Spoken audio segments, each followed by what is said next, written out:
The show starts with Chai signing a contract in which she agrees to sell herself into slavery by auction. She is put in chains and taken to the auction house where Elias, the mage, pays £5 million in auction and wins her. After a while, he takes Chai into a room and uses his magic to teleport himself and Chai to his house in the English countryside. He tells her that she will stay with him as her apprentice. He tells her to bathe and clean herself and also helps her clean up and bathe properly. After he leaves, tiny fairies visit Chai in the bathroom while she sits in the tub with her mind clouded with thoughts. She is then told by the fairies that she is a Slaybegi, a special kind of mage who can attract magical creatures unconsciously. The fairies then leave and Chai gets out of the bathroom. Elias tells Silver to give Chai food. After eating, Silver takes Chai to her room so that she can rest. Later in the night, one of the fairies manages to convince her to take a walk in the woods. She then attempts to kidnap her along with her friends to distress Elias. However, Elias finds out what is going on, and later when Chai insists on staying with him, he chases the creatures away and tells Chai that he knew their plans all along but wanted her to know what the fairies can do and what their help mean. After some time, Elias proposes to Chai to become his wife. Chai wakes up after almost 2 days after her strange encounter with the mysterious fairies. As she opens her eyes, Silver enters her room and takes her to Elias. Silver then makes breakfast while Elias and Chai sit and talk. She asks him about Silver, and he tells her that she is a neighbor who helps him with chores. He then magically transforms his written letter into a bird and it leaves out the window, startling Chai. He then takes her shopping to prepare for their honeymoon. Chai is still confused why he spent a hefty amount of money on her and now is doing everything he can to take good care of her. The scene shifts to Chai standing in London. She's wondering about how inexpressive Elias' face is as it is a skull and looks up at him, but suddenly sees a handsome face instead of the skull. Shocked, she asks him about it and he tells her that he used a small spell to change his appearance. He takes her to a magus shop for shopping which is disguised as a bookstore. Chai meets Angelica Burley, the shop owner. She is a magus craft artificer and designs magical tools. As soon as she hears about Elias buying Chai and then proposing her for marriage, she gets mad and hits Elias, locking the room after pushing him out. She teaches Chai about alchemy. After Angelica crafts a crystal flower, Chai gets a flashback of her mother in the fields, which causes hundreds of crystal flowers to appear in the shop, but Elias uses his magic to stop them from spreading. Angelica sells a magical knife to Chai along with several other magic items. On their way home, they meet Simon Cullum, who asks Elias for a favor. Later, Elias is given a task to investigate some dragons in Iceland. As he and Chai reach there, Chai is kidnapped by Lyndall and his dragon. Chai wakes up and meets a very wise dragon whose name is Uncle Nevin. She is in a nesting ground and wakes up confused and startled. Nevin is dying and turning his body into a tree. He then tells Chai that dragons are never afraid of death and have a longer life as they live without any regrets. She then tells Nevin about the time when she felt so alone that she wanted to kill herself, but she did not. Nevin tells her that he is glad she didn't commit suicide as she is very special, and if she did it then Elias would have never found her. While Nevin is in his last moments, he shares his tales and experiences of flying with Chai, and she listens to his stories until he turns into a tree completely. As he dies, his body turns into a beautiful tree with white flowers. He tells Chai that when she needs a wand he would be glad and happily give one of his branches to her as a symbol of gratitude for making his last moments memorable and happy. Chai feels happy and relieved about learning a new thing about living a happy life. Before she leaves, she collapses on the ground after she has exchanged memories with Nevin. Later, Elias thinks to himself and regrets that Chai would be the last mage as the human population is growing. Chai wakes up in a train next to Elias. Elias is approached by a cat messenger to give him the Cat King's message. It tells them that the Cat King is waiting for them. Later, Chai finds out that she is a special person through rumors across the place. Before they go to see the Cat King, Chai has an encounter with a strange and mysterious woman. She tells them that there are some problems within the Cat Kingdom. She learns about the history of the Cat Kingdom while Elias investigates the place to look for clues. Chai learns that a few years back, there was a man who enjoyed torturing and killing cats. He was then killed by the first Cat King of the kingdom. His evil soul was captured and imprisoned on a faraway island.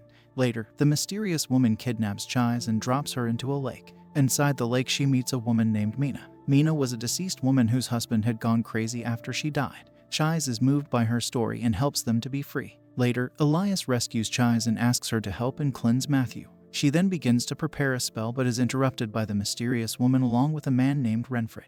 These two are evil sorcerers who want to take over Matthew and corrupt him. It is later revealed that Slaybeggars have a limited lifespan, and Renfred accuses Elias for hiding this truth. Alice, the mysterious woman Chai had met earlier, explains that Slaybeggars are valuable people because they are a constant source of generating magic. However, this pressure causes early death of these people. Renfred later offers Chais that he can help in setting her free, but she refuses, saying that she wants to stay with Elias. Elias keeps the sorcerers away from Chais as she prepares and performs the cleansing spell for Matthew. As the spell starts and Chais travels to Matthew's mind, she sees him asking a sorcerer to cure his wife.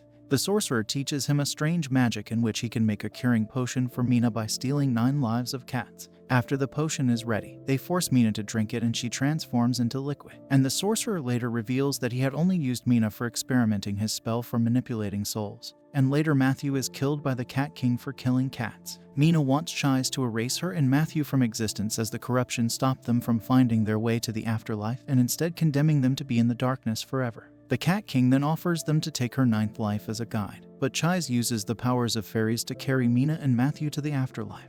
They embrace each other there after being apart for so long.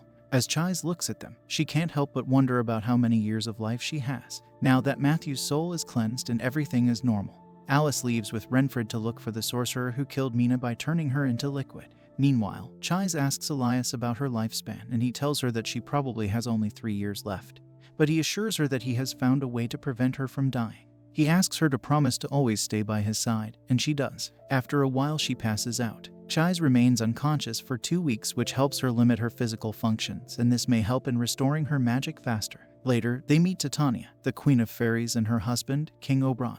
As Chais wakes up from her unconsciousness, she runs straight to Elias, which startles the king. He sees that Elias and Chais have no children, and Chais starts wondering about it. Meanwhile, Elias feels something very strange in his gut. The uncomfortable sensation that he feels amuses Queen Titania. Later as they leave, Oberon wonders about the marriage of Elias and Chais and thinks about how long they will last, and Titania tells him to rather think about how many kids they will have. While returning home, Chais shares her feelings with Elias and tells him that she wishes she had met Elias a few years before. Elias consoles her by saying that nothing matters as he has a plan and intention of curing her, and this will help them spend decades together. The sorcerer who killed Mina, Cardophilius, is found by Alice and Renfred. He threatens Renfred that he will use Alice to carry out his experiments if Renfred fails him again.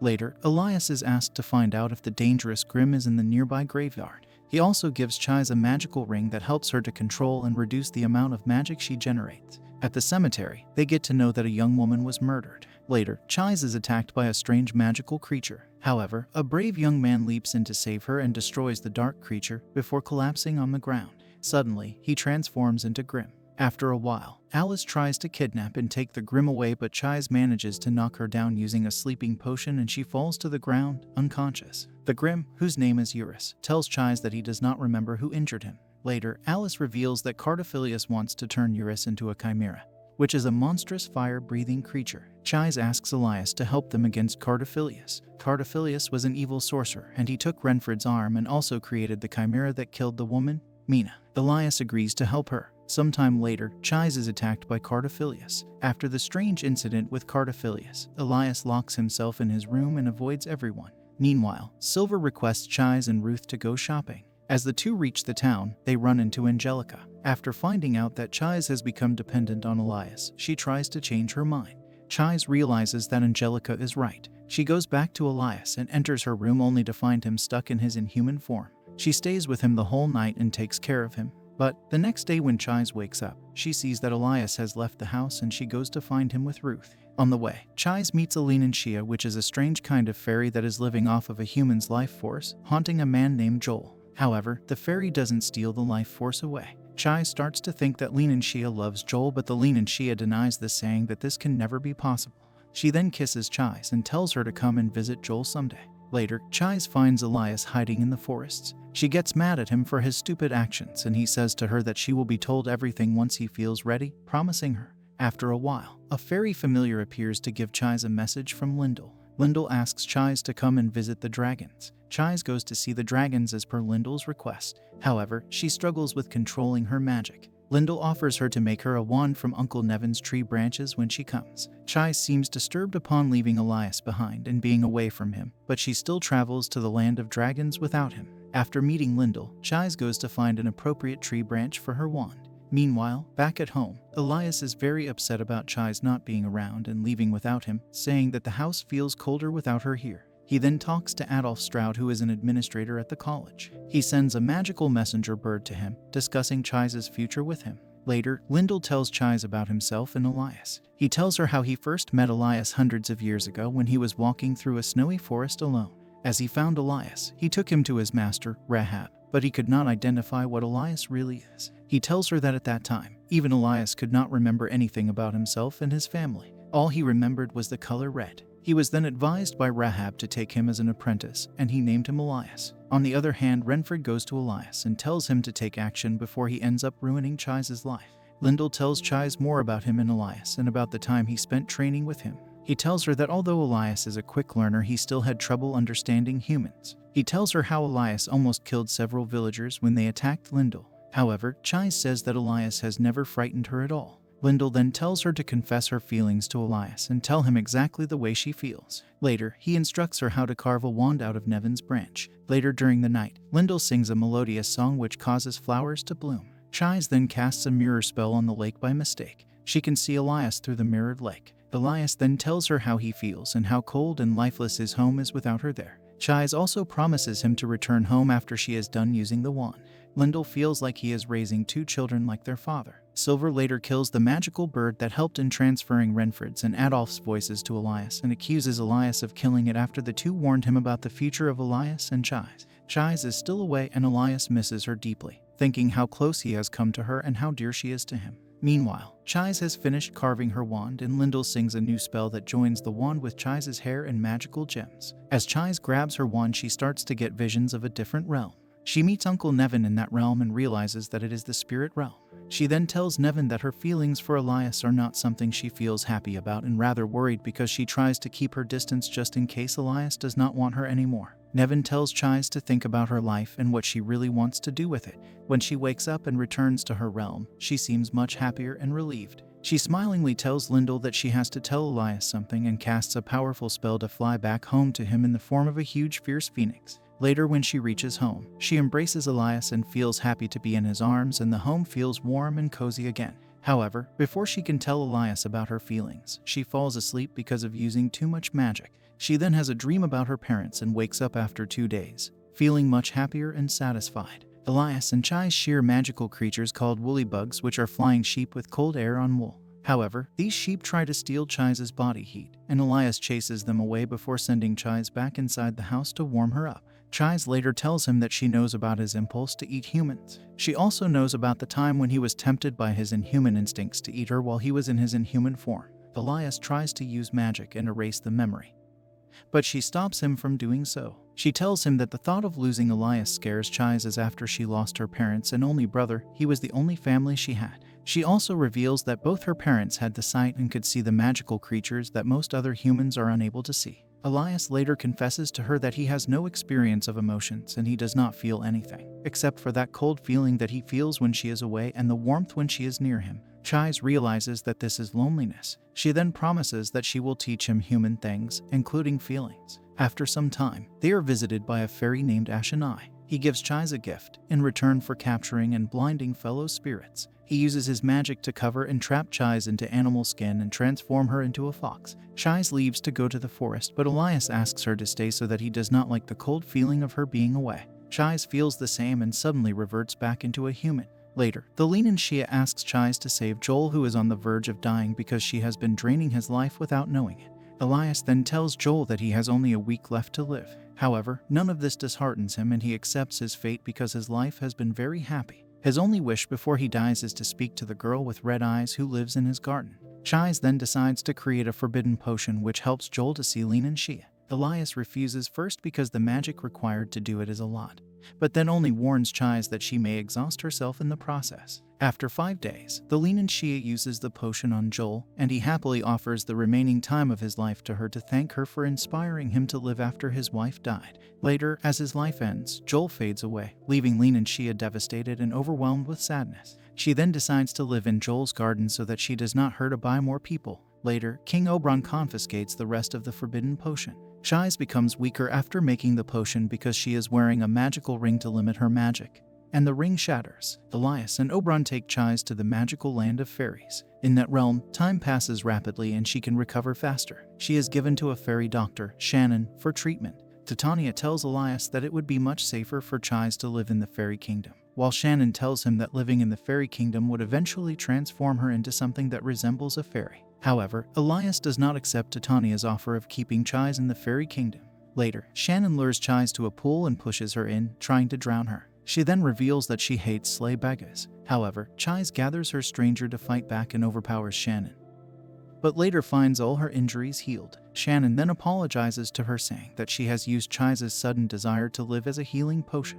Meanwhile, Sylar becomes extremely worried when Elias and Chais do not return. Sitting alone, she remembers her previous life as a banshee who had lost the human family she was somehow haunting. She recalls that she was rescued by Spriggan, who then tells her to always protect the weak. He then transforms her into a creature called Silky and places her with the human family that lives in the house where Elias will live one day. After leaving the fairy kingdom, Chais and Elias return to their own realm only to find that months have passed away as winter season is just starting. Christmas Eve arrives, and Chais and Elias are visited by fairies called the Yule Twins. They remind the two to burn a Yule log for the Horned God and the Dark Lady. Later, Chais and Elias share an awkward kiss whilst being beneath mistletoe. Later, Elias tells her that the kiss makes his back tingle. Chais then goes shopping with Alice, who needs help in choosing the right Christmas present for Renfred. There they meet a centaur postman named Hazel, who helps them find suitable presents for Renfred. They later run into Alice's former drug dealer, and he tells her to start buying the drugs again.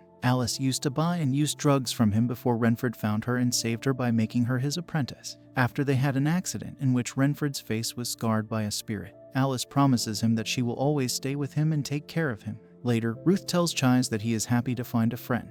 Chais then returns home and gives a new bolo tie to Elias so he can replace the old one. Elias gives Chais a teddy bear as a present. He made the teddy bear himself. She also receives more gifts from Angelica, Lyndall, and Simon. Meanwhile, Ashenai spots a young boy wandering in the woods. Stella comes to Chais and requests her to help and find her brother Ethan, who has gone missing. Chais later realizes that the teddy bear Elias gave her is magical and grows crystal flowers by absorbing magic. She opens Angelica's present and finds a magic reduction bracelet. Stella promises Chais to pay her back with homemade sweets if she finds Ethan. Chais then makes a plan and gives crystal flowers to different creatures in the forest to find information about Ethan. They find out that Ashenai has kidnapped Ethan. Stella realizes that it was all her fault because she left her brother alone in the woods after having an argument with him. Ashenai then captures Ethan and Elias and traps them both under a lake. He also erases all his memories with Stella from Ethan's mind. Chais then uses a magical fur to transform herself into a bear and finds out where Elias and Ethan are kept. She finds them and saves them. Ashenai is then forced to return their memories. Ethan forgives his sister for leaving him alone. Chais remembers her own brother after watching Stella and Ethan and becomes depressed over his death. Chais is visited by Stella, who brings her the sweets she had promised her. However, Elias is irritated by Stella and he runs away. Chais goes after him and finds him hiding in a shadowy area. She tries to get closer to him but gets terrified when he restrains her and tries to bite her. Meanwhile, Stella returns to London and finds Cardophilius and Ashenai together. Chais becomes worried that Elias might eat her and she sends a signal to Ruth. Ruth gets some help from the fairy daughter of the Dark Lady to locate where Elias is hiding. On the other hand, Chais realizes that Elias is upset because of Stella. He tightens his grip on her and she threatens him to stay herself. This makes him suddenly let go of her. Elias then confesses that he got afraid by the thought that Chais would leave him. They both return home and sleep in the same bed. Chais sings a lullaby to him and he falls asleep. Later, Chais visits Angelica in her shop and tells him that she is worried because Elias has not woken up from his sleep for several days. Angelica tells her that it might be because Chais may have accidentally sung a spell to him that is making him sleep for this long. Chais then goes back home and awakens Elias. She offers him a remedy for the spell to drink and then passes out. Chais helps the dragon by ending the dragon's suffering. She absorbs all the dark magic from the dragon's body, and they both fall into the river unconscious. Later, Chais wakes up at home. She finds her left arm deeply injured and covered in bandages. Her arm is in fact cut off and stuck on her body with the help of bandages. She thinks that her body may burst and fall apart because she has absorbed the dragon's curse into herself. Later, Shannon asks Chais stay in the fairy kingdom, hoping that a fairy may help her with the curse, and Chais considers the offer. Elias and Chais then discuss how they will spend the time of life Chais is left with. Elias is depressed over the thought of losing Chais. They are then visited by a witch named Mariel, whom Chais met at the auction house. After she sees Chais' arm mutated, she offers to help and find a suitable cure, but under one condition, and that is only if she also becomes a witch and joins her coven. Chais then attends the coven meeting with Mariel, Elias and Chais go with Mariel and meet Phyllis, who is Mariel's high priestess. However, they both refuse to join the coven. After some time, they leave and head back home. Mariel apologizes to them for wasting their time. She later sends a message to Elias which says that in order to save Chais' life, someone has to be sacrificed. When they return home, Elias catches Stella. He then detects that Stella is possessed by Cardophilius. He is inside Stella's body. He, as Stella, congratulates Elias for being a deadly monster. He leaves after angrily scolding and shouting at Elias. Chais then goes after Stella to get her out of Cardophilius' possession. However, Cardophilius says to her that he will only let Stella go under one condition. He says that if Chais joins him and participates in his experiments with him, he will release Stella in return. Chais agrees on this condition and Cardophilius takes her with him and teleports. As Elias comes looking for Chais, he realizes that he is late and Cardophilius has already taken Chais after he finds her necklace on the ground. Chais wakes up and finds herself in Cardophilius' laboratory. Cardophilius comes to her and explains her plan. He tells her that he is cursed with eternal life and Chais is cursed with death, and offers to exchange his arm with hers to swap the curse, making him doomed to die while she can live. Cardophilius then performs a corneal transplantation procedure in which he exchanges his cornea with her. He then enters her mind. Meanwhile, Chais gets a flashback from her past that reveals that while Chais was tormented by magical creatures for being a slave babe, her father took her brother with him and ran away, abandoning the family while Chais' mother committed suicide after she failed to kill Chais. After a while, she finds a fragment of Cardophilius that represents her curse of death. She asks the fragment what he wanted in return for ending the curse, and the fragment says that he has wanted one thing from thousands of years and he wanted that wish to be fulfilled in return. However, before she could know the wish, Chais wakes up and comes back to reality. She tells Cardophilius everything that she saw in her mind. Elias asks Titania and Oberon to help him find Chais. They agree on helping him under the condition that if they find her, she'll be brought and kept in the fairy kingdom. Elias agrees, but he knows that he and Chais both would never want to live in that realm. However, Titania cast a locating spell with Elias. On the other hand, Phyllis tells Mariel to help and fix the problem she has caused. Later, Chais learns that back when the crucifixion of Jesus was being carried out, Cardophilius threw a stone at him and he was punished and cursed with immorality. After thousands of years, Cardophilius met a gravekeeper named Joseph. He fused with him and took his body thinking this might help in lifting the curse. Cardophilius then attacks Chais to do the same with her, but Elias comes to save her along with his allies. Cardophilius finds him outmatched and flees the place, but Chais captures him by the fountain. Chais and Elias argue over the problems they both are suffering from. Ashenai suddenly appears by Cardophilius' side. Elias and Chais with the help of Ruth and Ariel, the Wind Fairy. After a while, Ashenai tries to flee the fight, but Elias and Ariel defeat him. Meanwhile, Chais tries to put Cardophilius to sleep using her spells but fails. However, Elias manages to trap and Ruth then retrieves Chais' eye. Chais then embraces Cardophilius and sings a lullaby to him to end their suffering before Cardophilius reveals to her that her cursed arm will now help her extend her life. Later, Elias asks for Chais' forgiveness for all the terrible things he did and she forgives him. They make an agreement about their future. Everything returns back to normal and Chais keeps Cardophilius in a place where he just sleeps peacefully. After some time, Ashenai returns to them and expresses his disappointment and guilt over his actions. Later on, Chais visits Stella and Angelica in London. They both give her birthday presents. After some time, Elias is looking for Chais when he finds her in a beautiful wedding dress and a veil. She comes to him and puts a ring on his finger. They both promise each other to stay together forever. That is all for today. If you enjoyed our video, give us a like and subscribe to our channel for more amazing content.